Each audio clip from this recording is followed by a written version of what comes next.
baseball with the excitement of the Phillies being in the World Series and a chance to clinch tomorrow night. Yes, in case you have not heard, last night's game, which was supposed to be completed tonight, will now be completed tomorrow. They have postponed it once again. Local fans and companies are all going about their own business and creating some more energy. Woodcraft in Allentown is one of those who have captured the baseball spirit. This past weekend, the employees of Woodcraft opened its doors to the public as they created and manufactured the longest wooden baseball bat. The process that was in the works for several months finally coming to fruition, and the 6-foot bat was turned onto a wood lathe.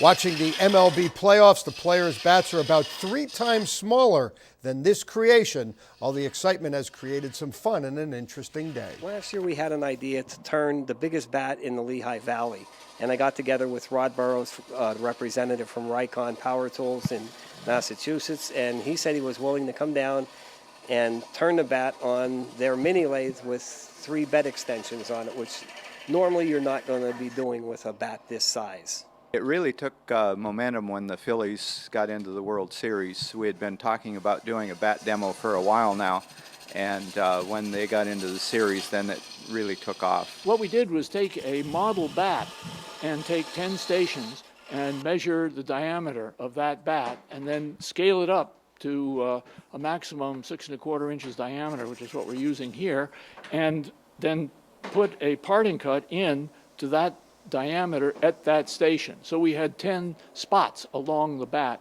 that we then cut into and fared in from one to the other.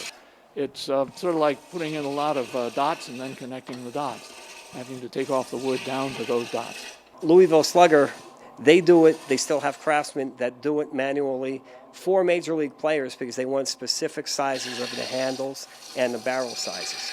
This bat happens to be 3 times the normal bat size, where a normal bat is 2 1/2 inches in diameter. This at the barrel, at the meat end of it, will be 6 1/4 inches, and it'll be 75 inches long. This is out of poplar, and it's actually 3 pieces glued together. And so we glued it together 2 days ago, and then yesterday they cut it down to size so they could get it onto the lathe. And now this morning they've started turning it down to size and are working on getting it to proportion.